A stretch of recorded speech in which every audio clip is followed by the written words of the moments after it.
বন্ধুরা, আপনারা নিশ্চয়ই এই কথাটা শুনেছেন, বাইক হলে সেটা যেন বুলেটের মতো হয়। আর এই কারণেই তো রয়্যাল এনফিল্ড শুধু রাস্তাতেই নয়, মানুষের হৃদয়েও রাজত্ব করে।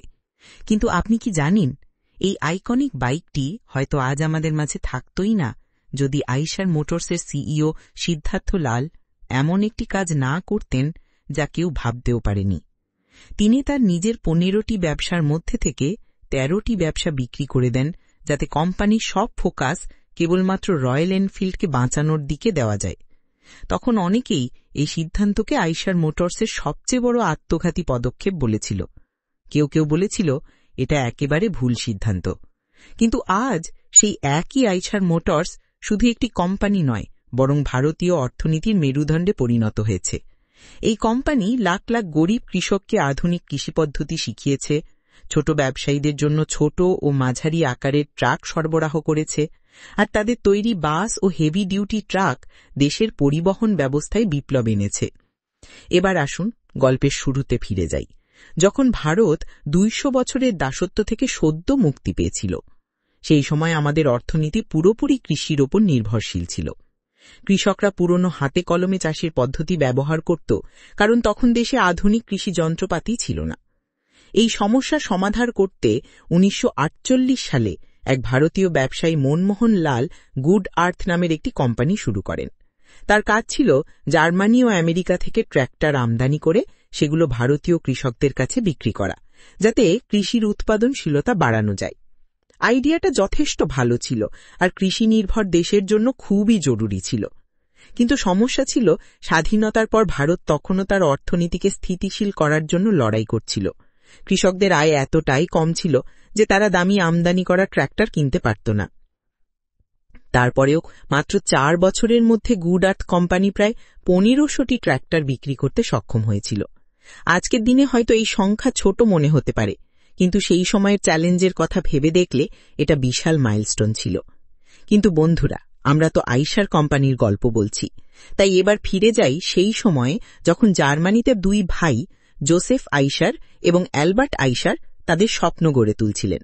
1930-এর দশকে জার্মানির ফোরস্টার নামে একটি ছোট গ্রামে জন্মানো এই 2 ভাই ছোটবেলা থেকেই তাদের বাবাকে লোহার কাজ করতে দেখত। তাদের গ্রামটি ছিল উর্বর মাটির জন্য বিখ্যাত, এবং সেখানকার অধিকাংশ মানুষই কৃষির ওপর নির্ভরশীল ছিল।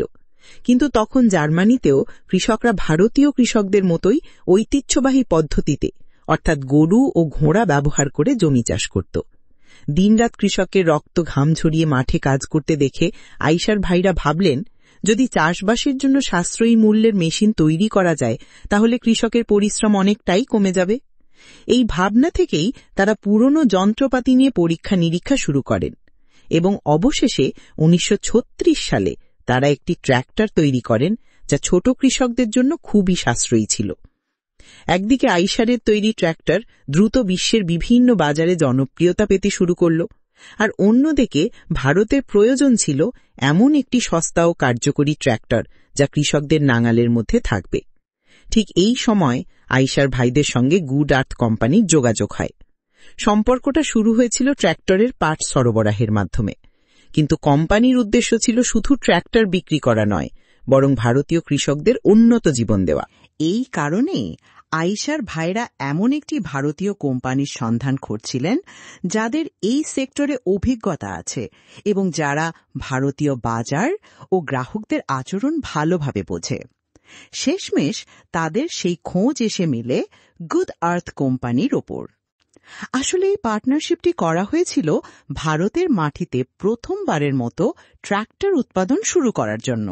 অর্থাৎ এখন থেকে গুড আর্থ কোম্পানির কাজ শুধু ট্র্যাক্টর আমদানি করা নয়, বরং সেগুলো ভারতেই উৎপাদন করা।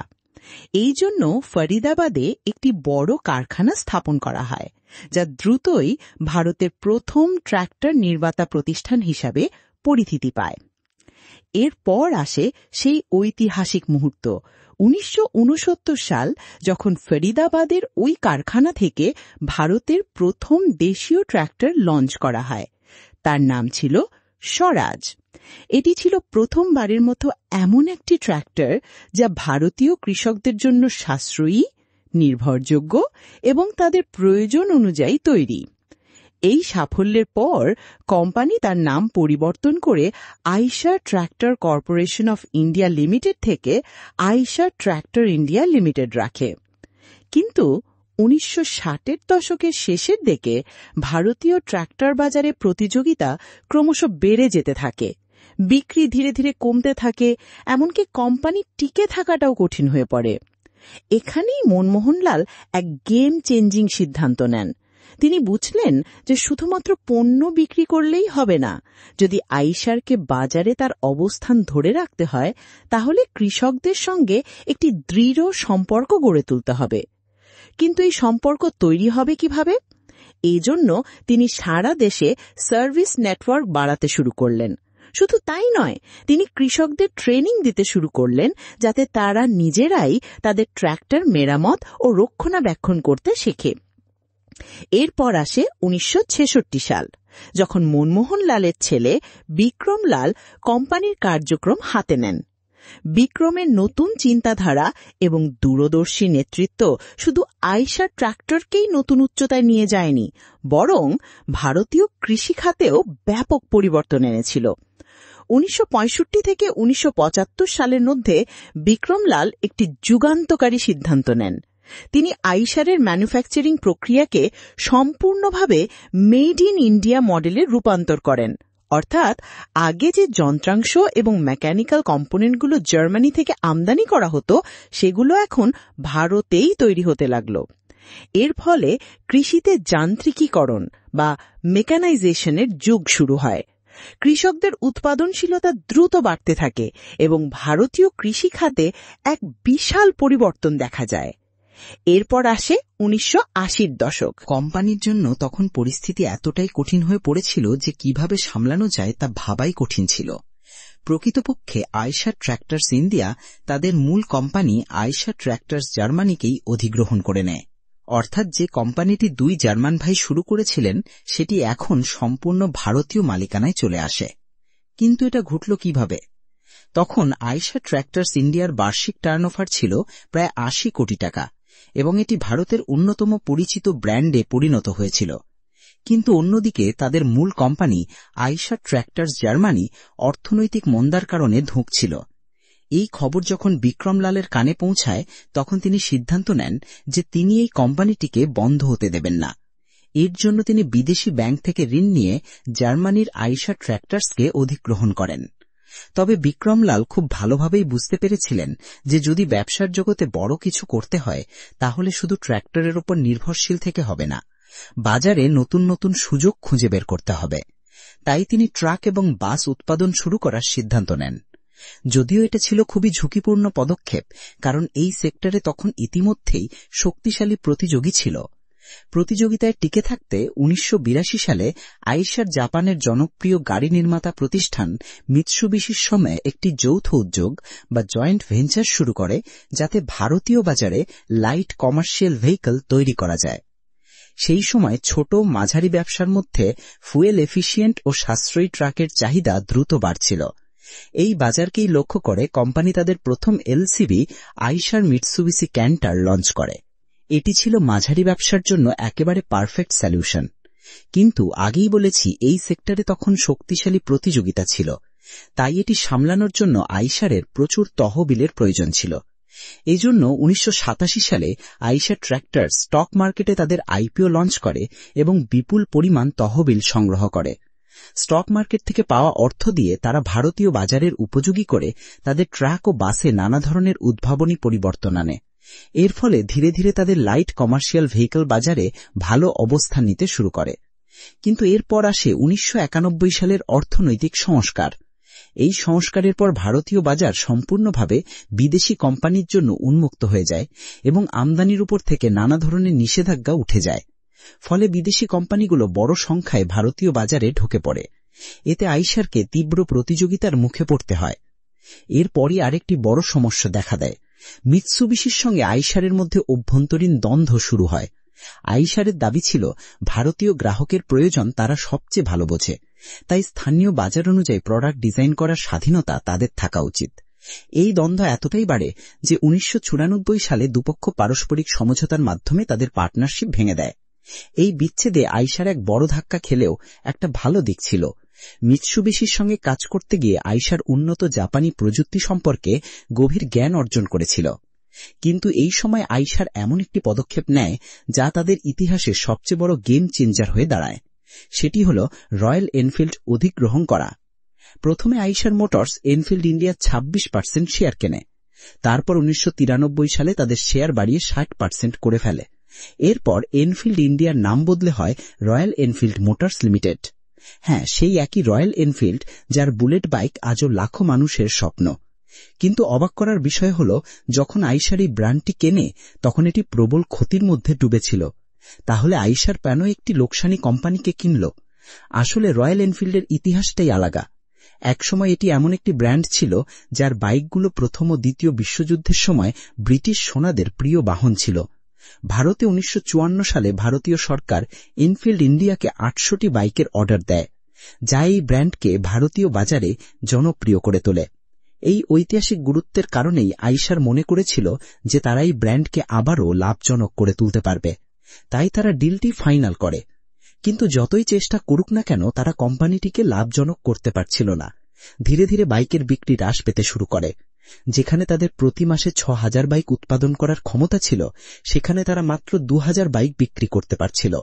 তার উপর বাইকগুলিতে নানা সমস্যা দেখা দিচ্ছিল, যা আইশারের সুনামকেও ক্ষতিগ্রস্ত করছে। ঠিক এই সময় বিক্রমলালের ছেলে সিদ্ধার্থ লাল, যিনি মাত্র 1 বছর আগে কোম্পানিতে যোগ দিয়েছিলেন, সামনে এগিয়ে আসেন।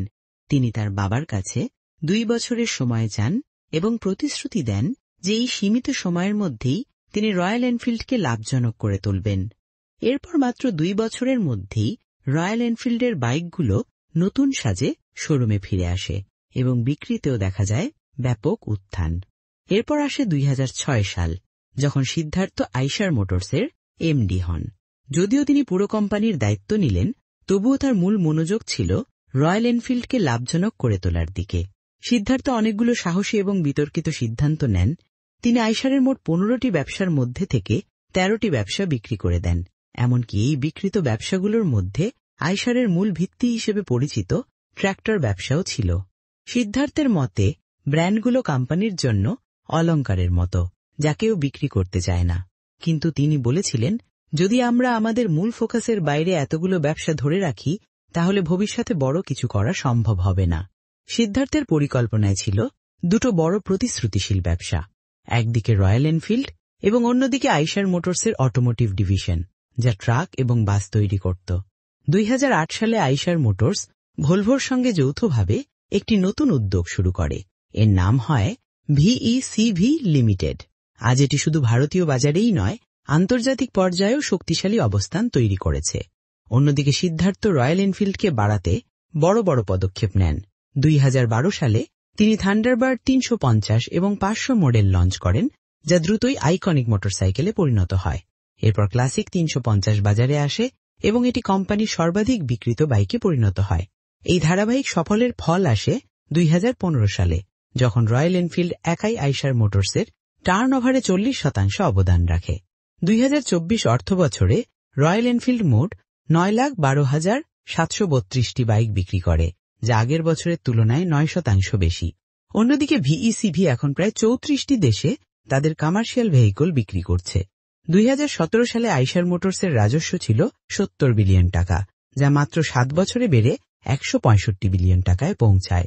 সিদ্ধার্থ লাল এবং তার দল প্রমাণ করে দিয়েছেন যে সাহসী সিদ্ধান্ত এবং স্পষ্ট ভিশন থাকলে যে কোনো কোম্পানিকে নতুন উচ্চতায় পৌঁছানো সম্ভব। আজ আইশার মোটরস কেবল ভারতের নয়, আন্তর্জাতিক অটোমোবাইল ইন্ডাস্ট্রির একটি শক্তিশালী নাম।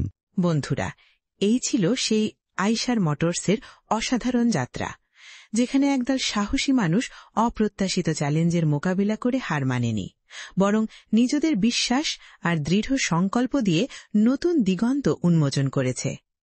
সিদ্ধার্থ লাল ও তার দল দেখিয়েছে কেবল ভালো প্রোডাক্টই নয়, সঠিক পরিকল্পনা, সাহসী সিদ্ধান্ত এবং সময় উপযোগী পরিবর্তনই হয় সফলতার চাবিকাঠি। তারা সেই কোম্পানিকে নতুন রূপে সাজিয়েছে, যেটি আজ শুধু ভারতের গর্ব নয়, বিশ্বব্যাপী স্বীকৃত এক ব্র্যান্ড।